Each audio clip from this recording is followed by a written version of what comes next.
The Congress has won Karnataka. I'm Barkha Dutt. Welcome to this special continued coverage of this big political news day.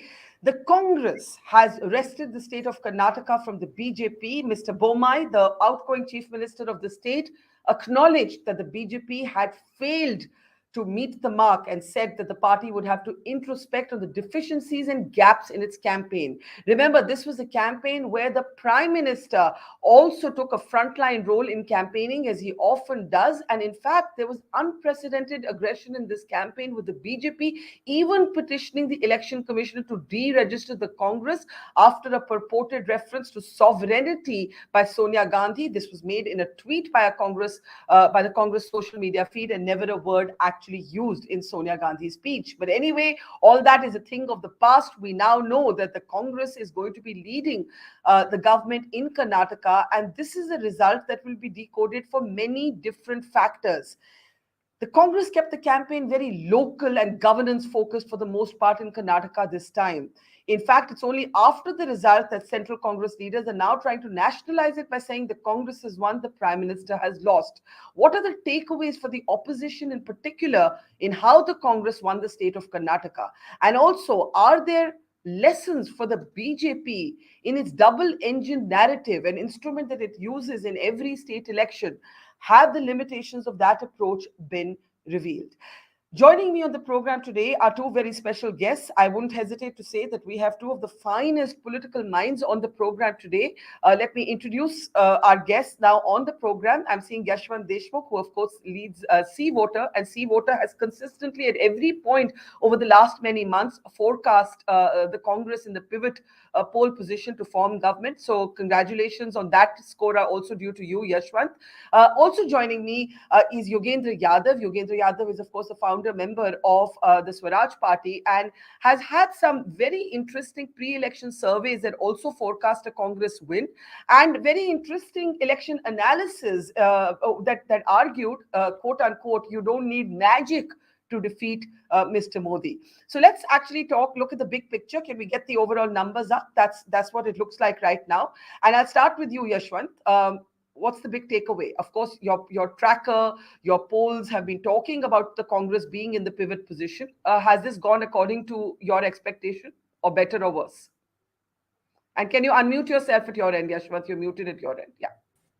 Sorry about that. Pretty much in the same direction, but I mean, I mentioned a couple of the things in the program earlier, a couple of weeks back, that not even once in our tracker in the last 18 months has the BJP overtaken Congress, and not even in the vote share intent, and not even in the perception who is going to win Karnataka. Either of these two questions that we map, in 18 months, every time Congress has been ahead between 3 to 6% kind of thing lead has been maintained, healthy lead has been maintained. Number one. Number two, this entire narrative of double engine, this is what I have been maintaining all along. ये काम नहीं कर रहा है क्योंकि there is only one engine which is working. The other engine is in the backward direction, pulling the train in the other direction.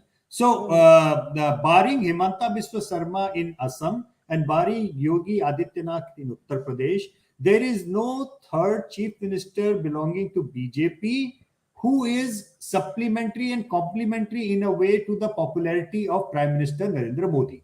So, this entire double engine thing is not really working in the same way that it should. It could have worked provided the second engine is also as hardworking and as popular as the first engine is, which in the case very clearly. Although I am not saying that Mr. Bommai is a liability for the BJP, he just had a too big a shoe to fill in, because Mr. Yediyurappa, after he taking a back seat, Mr. Bommai was not really that big a name or wasn't really equipped to fill in the shoes. By the way, I also said on your earlier program much way before the elections happened, that even if Yediyurappa ji would have been chief minister, BJP would be staring at a loss in Karnataka. So this is a kind of a mandate which is completely against lack of governance, local anti-incumbency, and also one very important factor, if you will ask me, the topmost thing which I will give credit to was Bharat Jodo Yatra.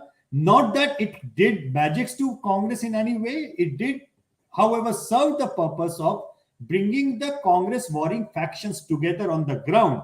And when that groundswell happened, that enthused the Congress cadre and the leaders to work harder to win. So that way, the Bharat Jodo Yatra delivered. Second thing, the Congress local leadership and strategists were smart enough to ensure this remains a local election and the narrative does not become a national election. In other words, thank God for the Congress that they did not make it Rahul versus Narendra Modi election. If that would have been happened, that would have been a different game altogether.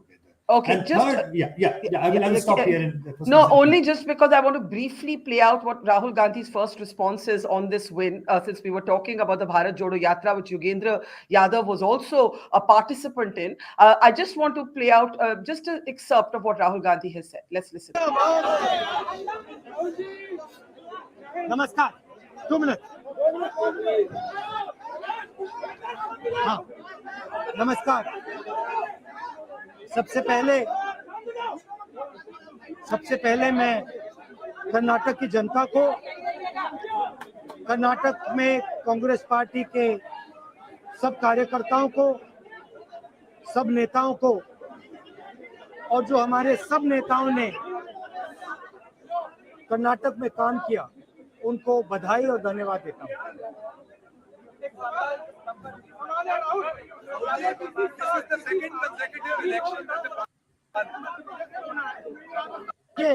देखिए कर्नाटक के चुनाव में एक तरफ crony capitalist की ताकत थी, दूसरी तरफ गरीब जनता की शक्ति थी और शक्ति ने ताकत को हरा दिया। और यही हर स्टेट में होगा।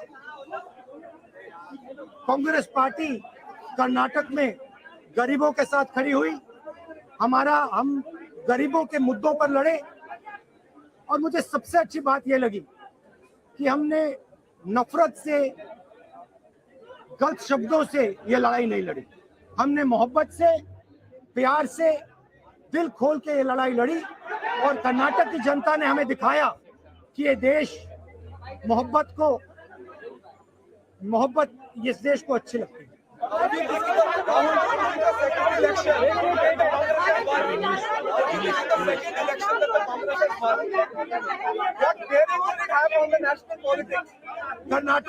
कर्नाटक में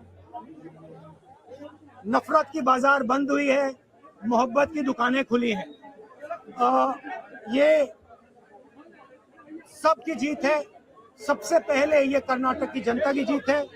हमने चुनाव में कर्नाटक की जनता से, गरीब जनता से 5 वायदे किए थे। मैंने अपने भाषण में कहा, खारगे जी ने भाषण में कहा, सब नेताओं ने भाषण में कहा था कि हमारे 5 वायदे हैं, हम इन वायदों को पहले दिन पहली कैबिनेट मीटिंग में पूरा करेंगे। जनता को दिल से बधाई देना चाहता हूं, धन्यवाद देना चाहता हूं। नमस्कार, जय Hind.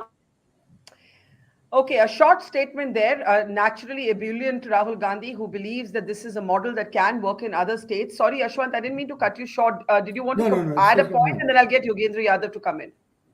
No, I would just like to say that when Bharat Jodo Yatra happened, we did track that Yatra and the emotion around it, and we did 2 programs together, Barkha on Bharat Jodo Yatra, where Rahul Gandhi's number went up, and we also discussed that how it is going to help the cadre. At least kuch to ho raha hai, and most importantly in Karnataka, the 2 foreign factions came together. But having said that, I think the anti-incumbent verdicts work better like this when you have a good, even better face to depend on. And that face in Karnataka was Siddaramaiah. His numbers were always around 40%, 37, 38 across all the trackers and polls, that as a top chief ministerial choice. Mr. D.K. Shivkumar, though his numbers were not there, but I'm sure the kind of election management that he knows, his resourceful and his backdoor election management, that has worked wonders for the party, and it's a team effort for them which has taken them through this. Okay, I want to bring in Yogendra Yadav now. Yogendra ji, it also I was curious to listen to Rahul Gandhi talk about crony capitalism on the one side, and the poor, the poorer voter on the other side. Now, while all politicians normally talk like this, the results actually bear out the fact that the Congress has performed much better than the BJP when it comes to marginalized communities. Whether you compare urban centers to rural, whether you look at Dalit seats, whether you look at Adivasi seats, so that has happened, and we'll bring up those slides on our screen one by one. But I must ask you immediately whether you see a kind of national a consequence to this local win. You heard Yashwant saying that the Congress was smart in playing it local. But after the victory, Jairam Ramesh issued a statement: the Congress has won, the Prime Minister has lost. One of the arguments you've made is that Karnataka teaches the opposition you don't need magic to beat Narendra Modi. You just need to work hard and do your job and talk about the things that really matter. Yogendra ji, go ahead. Barkha, about the Prime Minister losing and other things, I think the simple logic should be whoever would have got the credit for the victory of the BJP, if BJP had won, that person should get the blame. If Congress had lost, whoever would have got the blame should also get the credit. To my mind, it's a very simple, logical thing. And in that sense, I must compliment you, Barkha, for daring to put the photograph of Mr. Modi and Rahul Gandhi, because most channels don't. When Gujarat results came, by then, Mr. Kharge was already the president of Congress. But whose photographs did we see? Every channel had Modi, Rahul.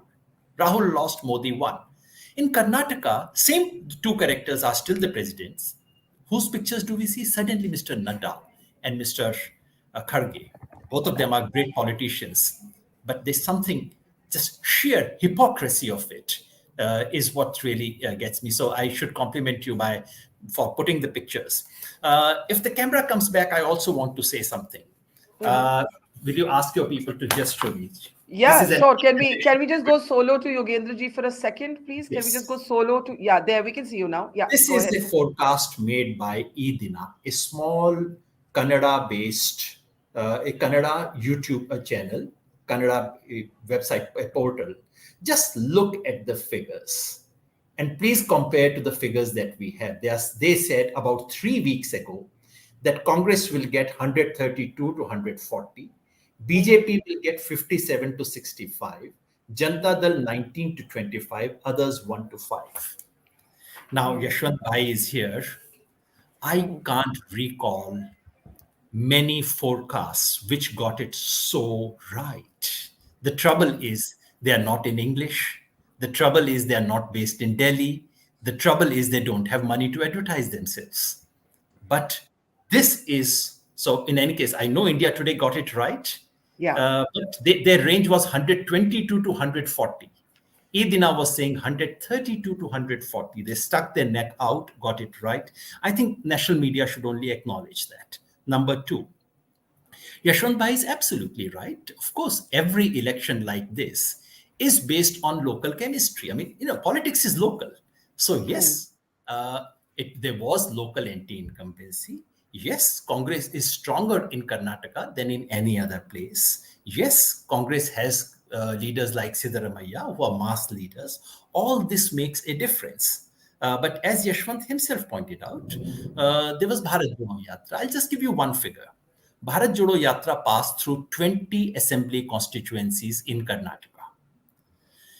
In 2018, in these 20 constituencies, Congress won only 5. 15 were held by opposition, by BJP and others. BJP won 9 seats, JDS won 6 seats.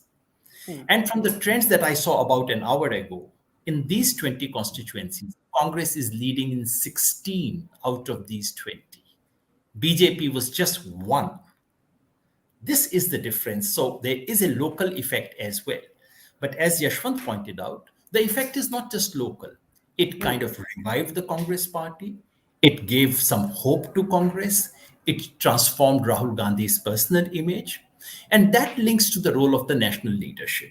Yes, people saw Siddaramaiah. Of course, if you go to village and speak to a woman, she would speak about Siddaramaiah, the fact that they used to get 10 kg rice then and only 5 kg now. But do remember 2 or 3 things. One is the overall role of Bharat Jodo Yatra. Second, you would agree that this particular campaign, the role played by national leadership of Congress was much more than normal elections, especially in ensuring that the factional battle does not play out in public. And number 3, the 4 guarantees that Congress announced, finally they made it 5. This was very much Rahul Gandhi's ideas because it is completely in line with the point that he's been pushing. In this short statement he just made, twice there was a reference to Garib and to the class angle. And this is not, as you just pointed out, Barkha, this is not the usual rhetoric of any politician, Garib and this, that. There is a very conscious attempt at developing a class profile. And as the surveys have now shown, IDINA survey had shown, and I pointed it out, I wrote an article later on, India Today survey also shows, the rich-poor angle is so very strong. In the tiny slice of the rich, BJP actually leads over the Congress. But as you go down, Congress begins to lead and it leads expands. So Congress is clearly a party of the bottom half of the pyramid.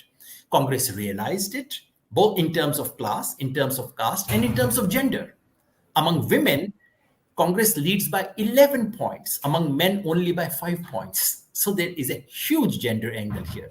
Congress realized 2 of their promises were aimed at women. So I think national leadership should get the credit for aligning the Congress's campaign with its own vote base, which is something Congress has been missing. That's very interesting that you should say that, because in the morning the Congress was criticized for tweeting a kind of credit to Rahul Gandhi, which they later said was to do with the Bharat Jodo Yatra and not Karnataka, Yogendra ji. And people said, oh, see, here the Congress is playing the usual thing of ignoring that this is a state that has been won primarily by the state level leadership. You disagree with that. You believe that this has Rahul Gandhi's imprint on it. That's what you're arguing.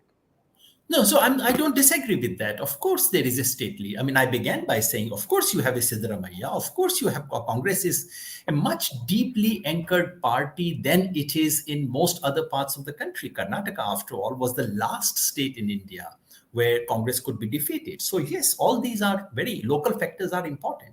All I'm saying is that the national imprint must not be forgotten. And for me, the credit game is not important. I mean, whoever gets credit, sure. how does it matter to me? This is just to understand politics. The more to understand politics.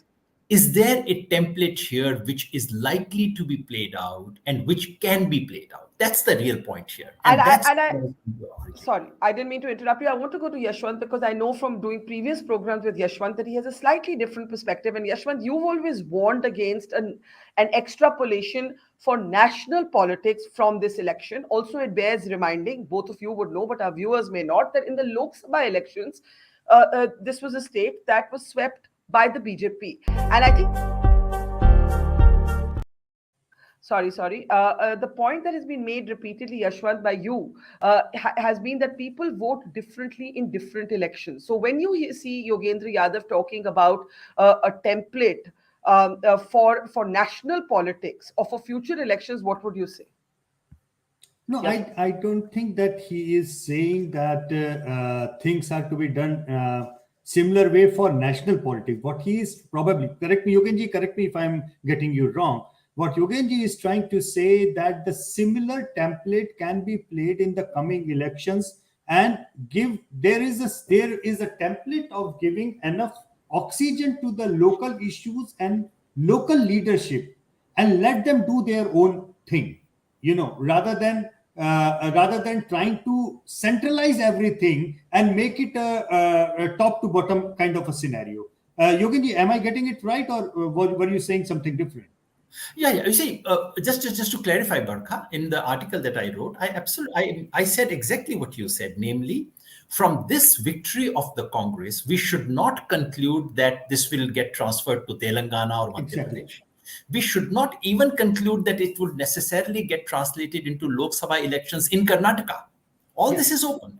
What I was saying was that this gives a template which if applied to the rest of and the template is very simple: focus on the bottom of the pyramid, maintain political unity, and then just do ground level work, local work. This is what Karnataka has done. This is a template that can be played out. And I was saying that this template can actually take on Modi, his so-called magic, his final road shows, his below the belt things, and the usual communal card. It can be taken. The opposition can take him on. All this myth of Mr. Modi being invincible has been shattered more than once. But this is a reminder. That's my point. Sorry, go on, Yashwant. I think I agree largely with Mr. Yogendra here, because that's what I have been saying also all along, that in the last 9 years, Barkha, almost like more than 50% of elections across India, BJP has lost. So that itself has been a big number. Right after 2014 verdict, within few months itself, Yogendra was pretty much in Aam Aadmi Party at that point of time. 67-3 verdict was given by Delhi after giving 7-0 to Mr. Narendra Modi. So often, so many times that the opposition leaders, the local leaders with the local campaign have defeated BJP in spite and despite of that absolutely hyper campaign by Mr. Narendra Modi. So that has delivered. So I agree with him on one point that if this is done, if this is applied everywhere, cumulatively speaking, it will come up as a very good answer to the election machinery called BJP, headed by the two big leaders over there. However, I think he would agree with me. This applies more as far as the local elections are concerned, state elections are concerned, and probably will not have that, may or may not have that kind of impact as far as the parliamentary elections are concerned. Because before I get into react to that, what is the data? Just give the data. The 40,000 odd samples that we did in the exit poll in Karnataka. Depending on different regions, we reported roughly about 4 to 5% of a gap of the Congress lead over the BJP. When we asked the question, whom have you voted today? In that way. And when we asked the same respondent the question, whom would you have voted for if it would have been a Lok Sabha election? It was an 8-point lead in favor of the BJP. Right. So, in fact, if you look at it to -4-5 to a positive lead of 8 or 9 on the other side, we are looking somewhere like 12 to 15% kind of a reverse swing on the two questions, that is the local election and the national election. So I am absolutely he knows that, and I agree with him, and I hope that he agrees with me that this template at this point of time is certainly more useful for all the election at the state assembly election which is to be done. However, how it can be applied at the national level, that is something is still a work in progress, if I may say so, because when people are going to vote for the national, the question will arise at some point of time, who against Mr. Modi? And that is a question which I still, as on today, and I believe it in only the numbers, the numbers that I get, and the numbers, and every day that we are asking, is still a huge gap between acceptance of Mr. Rahul Gandhi and Mr. Modi. Now, so let me, something else can be propped up national alternative. I don't know.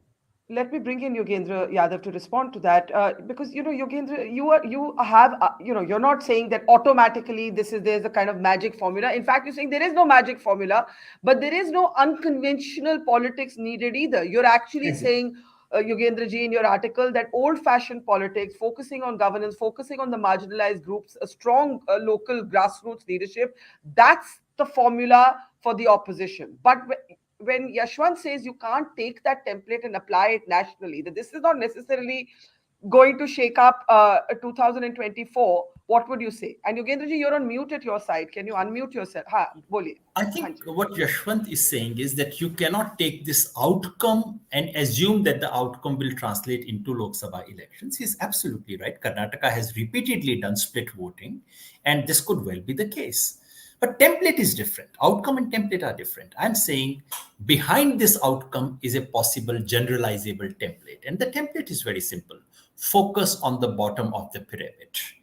so much of Karnataka analysis is all about Lingayat and Vokaligas and so on. Nothing changed. All the just part karna Gujarat में होता था ना पाटीदार लेवा पाटीदार कड़वा Patidar etc. Nothing happens. It just gives a lot of masala for discussion. And what we did not notice was that at the bottom of the pyramid, and it's a straightforward, it's almost a textbook analysis of class politics in Karnataka. The poorer you get, the greater the vote for Congress. And the richer you are, the greater the possibility that you would vote for the BJP. And this works within every single caste. Among the Lingayats, the poorer Lingayats are still willing to vote for Congress. The better off Dalits are slightly inclined in favor of the BJP. So that is not specific only to Karnataka. That is not dependent on Mr. Siddaramaiah or on one specific Karnataka specificity.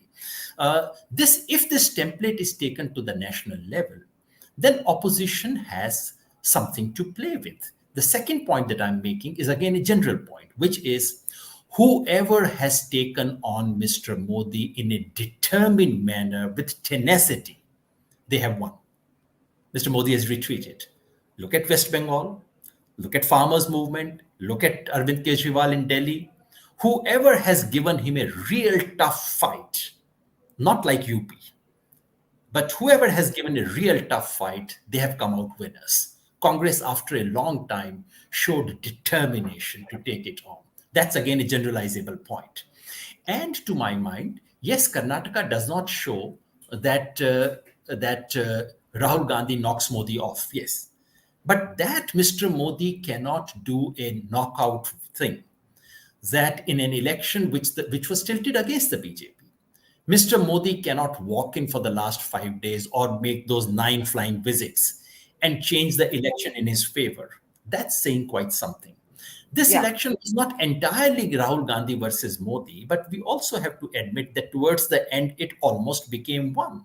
Rahul Gandhi on his, Narendra Modi on his road show with Taj and Mukut and everything, and Rahul Gandhi on his bus travels on a moped and things of that sort. Rahul this time campaigned as much as Mr. Modi did. So there was a Modi versus Rahul angle.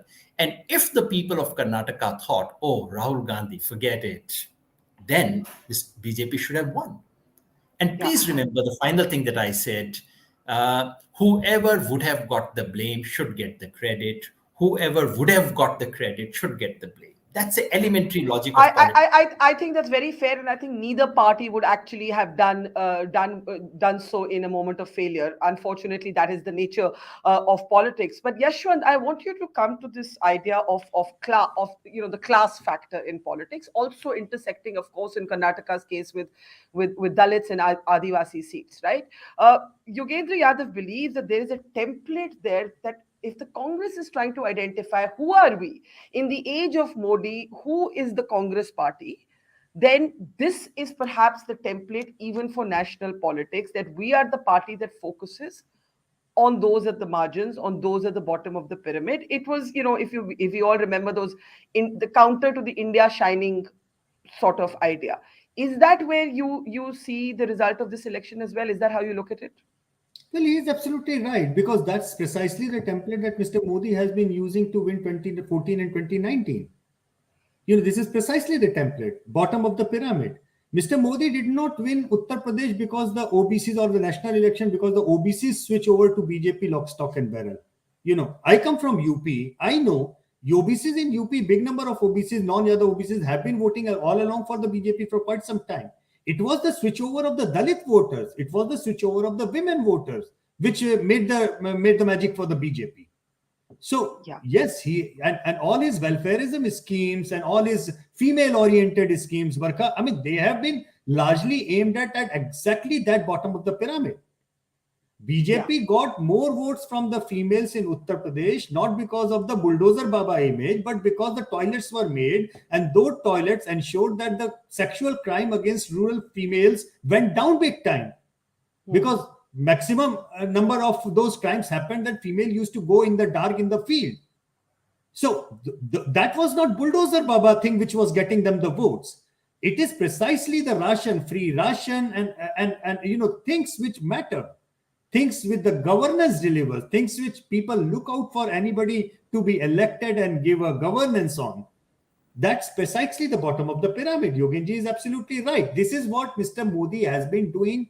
I mean, come to think of it, females voting more for the Congress was a template that I have known at least ever since I became a professional in early 90s as a psephologist. Uh, your scheduled caste, scheduled tribe as the captive Congress vote bank. This is what we have seen all along in the first 50, 60 years of this country. But today, if you look at the data, the Congress is actually won across community. I mean, has also eroded. I know Yogendra ji is saying that it's not about Lingayats and Vokaligas, but it bears underlining that the Congress was able to break into some of the traditional BJP strongholds as well, because there's been a suggestion that there's been Muslim appeasement and so on. Some of the supporters of the BJP have said that. So I just want to make the point that it has been from all communities, including in the BJP's own sort of strongholds. Now, I want to talk a little bit about the appropriation of religious symbols, even by the Congress. And I want to come maybe to Yashwant first and then Yogendra Yadav. We saw something very interesting happen in the moments of victory today for the Congress. You had Jai Hanuman chants at the Congress headquarters. You can see the mace, linking back to, of course, the sort of Bajrang Bali controversy in the campaign, where the Prime Minister himself exhorted crowds to chant this. You had Chhattisgarh Chief Minister Bhupesh Baghel tweeting out lines of the Hanuman Chalisa. And you had Priyanka Gandhi offering pointedly prayers at a Hanuman Mandir earlier today. So I just want to talk a little bit about what's going on here. And when Yogendra Yadav talks about an opposition template, what is the place that religion and symbols of religion have now come to occupy in a very mainstream way in our politics? Yashwant, to you first, and then Yogendra Yadav.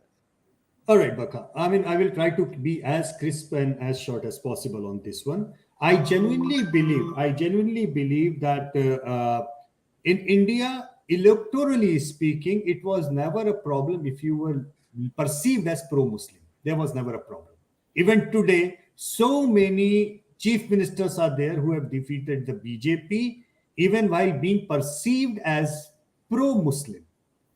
Problem in the electoral politics of India started or has seeped in, or the Congress, the perception problem the Congress faced is you are unlikely to win elections very easily if you are perceived as anti-Hindu. I think this is a very, very fine line. And this is the line which BJP, I think, was very successful in campaigning against Congress, particularly that it is an anti-Hindu party. And that's where it used to backfire for the Congress. Every time they used to talk about something which was pro-minorities per se. But BJP was unsuccessful in saying the same thing or doing the same thing for other regional leaders, because those regional leaders knew what they were doing. They continued to toe a line which would ensure they are not seen as anti-Hindu. At the same time, they are seen as pro-Muslim as well. So I think there is a very fine line somewhere, in Karnataka. All this which you are watching right now is also the happiness of the common supporters of Karnataka, that okay, we voted for the Congress and we are happy Hindus. I believe in Bajrang Bali ki jai. I still voted for Congress. That doesn't mean that I am not Hindu anymore, or I should be termed as anti-Hindu just because of. I think it's a very, very significant display of those things.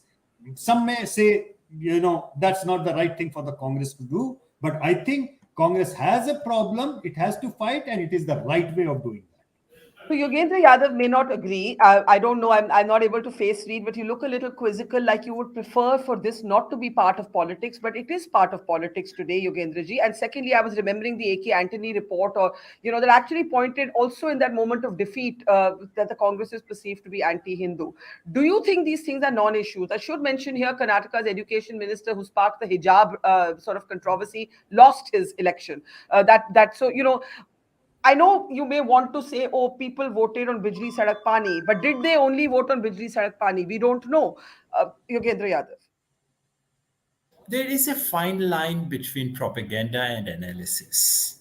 BJP has put out this propaganda fairly successfully that anyone who's not in BJP is anti-Hindu.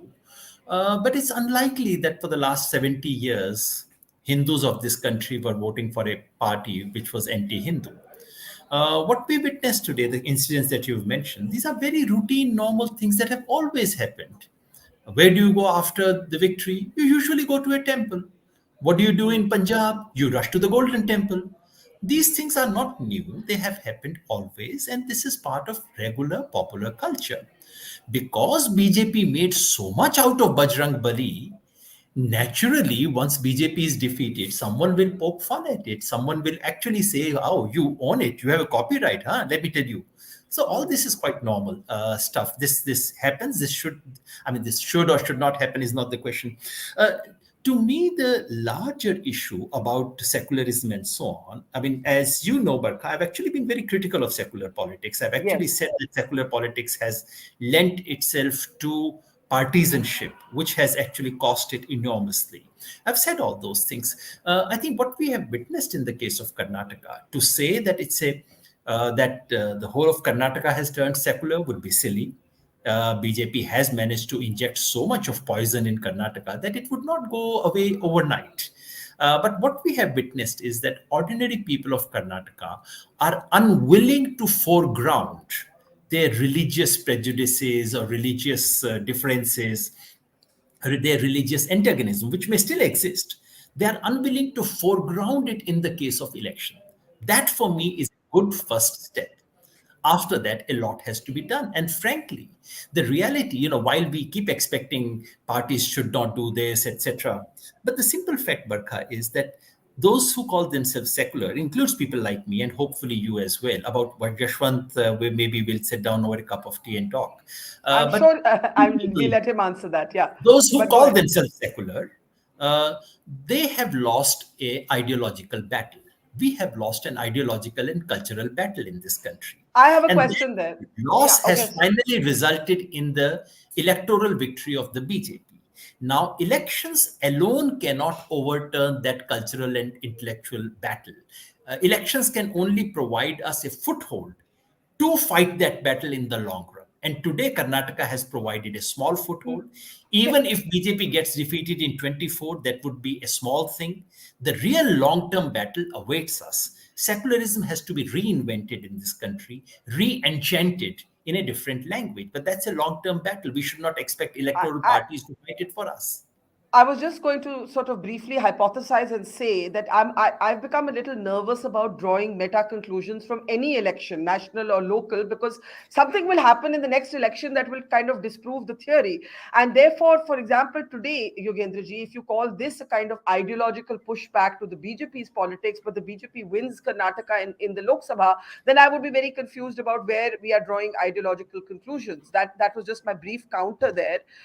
Sorry, did you have something to say? I wanted to go to Yashwant, Yogendraji, Just briefly. Yeah, quickly, Barkha, this yeah. Karnataka is not. It's not that any victory in every state would be victory of secularism or defeat of communalism, etc. But in Karnataka, remember hijab controversy, Ajaan controversy, school textbook, Tipu Sultan, love jihad, and what not. Lynching in that state, and then the prime minister of this country comes and makes that absolutely below the belt and utterly, allow me to say, nonsensical remark about Bajrang Dal being equated with Bajrang Bali. If after all that party, which commands almost an absolute control over media, mainstream media, if that party loses, surely it is some reflection on that kind of politics. I'm drawing absolutely a minimal conclusion. Okay, I'm okay. saying people are unwilling to foreground that issue during election if they have a decent alternative. I think that much we can draw. Okay, I just want to bring in Yashwant. First, if Yashwant, you'd like to respond on ideology. In some ways, I sometimes feel we've entered a post-ideology phase in some states. Look at Maharashtra. Who would have thought the Shiv Sena and the Congress would ever come together? The original Shiv Sena, not the Shiv Sena and the BJP. But Yashwant, do go ahead, and then I have a technical question for you. But first, if you'd like to respond to Yogendra Yadav. Well, I certainly don't call myself secular, Barkha, because I am secular. I don't need to call myself secular. You know, when I say I am secular, and if I say I am in strongest supporter of uniform civil code in this country, and if somebody says because you support UCC, you remain, you seize the right of being called a secular, that's where the problem starts. So thing is that, and I think there is a problem, and we have read a lot. You write for Washington Post, Barkha. I mean, I work in US, and we know even Barack Obama said that the damage that the liberals have done by calling large middle of the ground people illiberals just because they don't agree with them on some or the other point is acute. I think this entire debate on secularism has to be rebooted. I agree with Yogenji on that one, because I genuinely believe, because I have read some of his pieces asking for introspections on those lines, because if there was a largely kind of, an emotion or sentiment somewhere buried down there, which was looked down upon by a certain majority of this country, feeling that they are being marginalized on certain issues. This is the fear, or this is something which was tapped into by the BJP or the other side of the ideology. That's an entire different academic debate, and we certainly, I would not just. Okay. Yogendra coffee से नहीं चलेगा, खाना खिलाना पड़ेगा, इतनी आसानी से मैं नहीं छोड़ूंगा अपने सीनियर्स को. So that's not the thing, but yes, I largely agree with him. You know, these symbolisms, these things, they matter where they matter, but at the same time, I genuinely believe that the huge majority of this country is secular in nature. Overwhelmingly huge majority of this country, including overwhelmingly huge majority of BJP supporters, are secular. It is just that on the other things, their cumulative voting point is something different. Yes, I do not take away the point, Yogenji. I am well aware of this extreme right politics where the hate against minorities is only and only growing, and I don't like that. I oppose that tooth and nail. You know, it's not that. It's for any good citizen, any person who has a sensible nature would oppose that. You know, so it's a different. Let's not digress into a different thing. But we'll have a separate program on that. Now, I've already taken more time than both of you have given me. So if I can spend the next 3 or 4 minutes only, and then I'll let you go, I promise. Coming back to, of course, just a little bit of the number crunching of the election. Yashwant, this one's for you, though Yogendra will understand it perfectly as well. Rajiv Sharma, how much percentage of a swing in votes is needed to actually wrest the seat to the other side? And I bring up this question, by the way, because when you look at the BJP vote share in Karnataka, it can be a little confusing, right? You don't actually sense the anti-incumbency. Can we change to the vote share graphic? Yashwant, when we look at the vote share. Yeah, they have retained their 36% vote share. Yeah, that's right.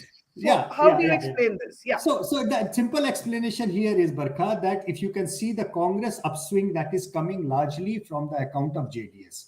In other words, we can safely say that the anti-BJP voters in Karnataka who did not want a fractured mandate, which would have given a BJP another Operation Lotus to work on, they swung to and stick to the Congress and gave them enough swelling to win this election. I think people do not want a fractured mandate anywhere under the sun. So this is one very clear signal that in the anti-incumbency platform, the anti-BJP vote for this particular election decided to swing in favor of the Congress. Largely, a large section of that came from the JDS. We will have to be very careful to look into it, how it happens. Goes away from here, further from here in the next 12 months.